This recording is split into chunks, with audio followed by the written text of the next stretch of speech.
Peter, can you tell us when and where your first call to ministry came?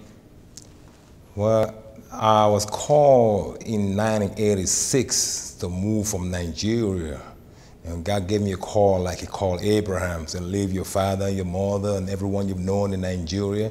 I moved to a place that I will show you. I mean, I had no clue.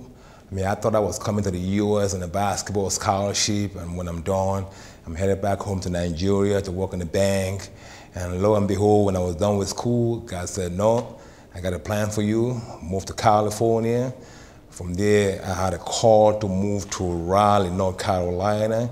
And while I was praying, I said, God, where are you taking me to? I mean, I didn't know I was going to North Carolina. Then I started praying, fasting, inquiring. Then I had this dream. I mean, it was so clear, like an open book. And I saw the name, Marapan. Marapan. I'm like, where's Marapan? I went on the web, it was Marapan, Boston. I'm like, Boston? Well, it's the only one way to find out. I flew down to New York, drove down to Boston. I mean, it was so similar to what God has in store for me to do. But the Bible said, test every vision. So I went back to God and said, God, is that where you're taking me? God said, no, the dream you had was not from him, that you're going to Raleigh. I said, well, God, if I'm going to move my family all the way from the West Coast to the East Coast, and me, I had a CPA practice in California. I said, God, find me a family that has a need for my home here in San Francisco Bay Area. And lo and behold, after praying, a realtor sent me a letter in the mail. How he got my name, my address, I have no clue. He said, oh, Peter, do you want to sell your house? I have a family that has a need for your house here in the Bay Area, 4-bedroom, 2-bath. I mean, normally I would just toss such unsolicited letter in the garbage. So, but something prompted me to call, and I called the guy up. He said, oh, yeah, it's true. They came by with the family. They looked, I mean, I had pulled all the rugs, trying to fix up. It was all messy. They said, no, we're going to buy it the way it is. I mean, we closed in 3 weeks, no open house, no for sale sign. Then I knew God had called me to move. Then we packed up and moved 5 years ago from California. Wow. Can you, going from that experience, can you tell us a little bit about your ordination experience? Oh, that was really awesome. You know, prior to me being a member of Assembly of God Church, I was a member of a Pentecostal church in Africa. So, but joining the Assembly of God Church, I was told I have to be ordained with the AG.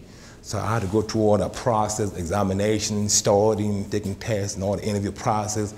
But when it finally came, I mean, it was unbelievable going to Greensboro and seeing all this pastors from everywhere. I mean, laying of hands on you, you know, Dr. Woods and the whole superintendent. It was really awesome. I felt the mighty hand of God on that day. It was an awesome experience.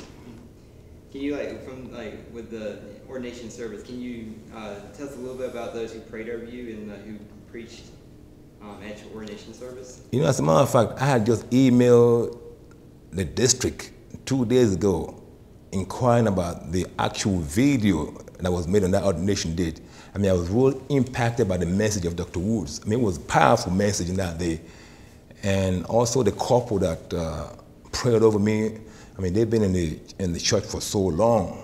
So, I mean, I felt God just specifically called them on that day to pray over me and my wife. So for those who are going to be ordained, what would you say to them? To those that are going to be ordained? Yep.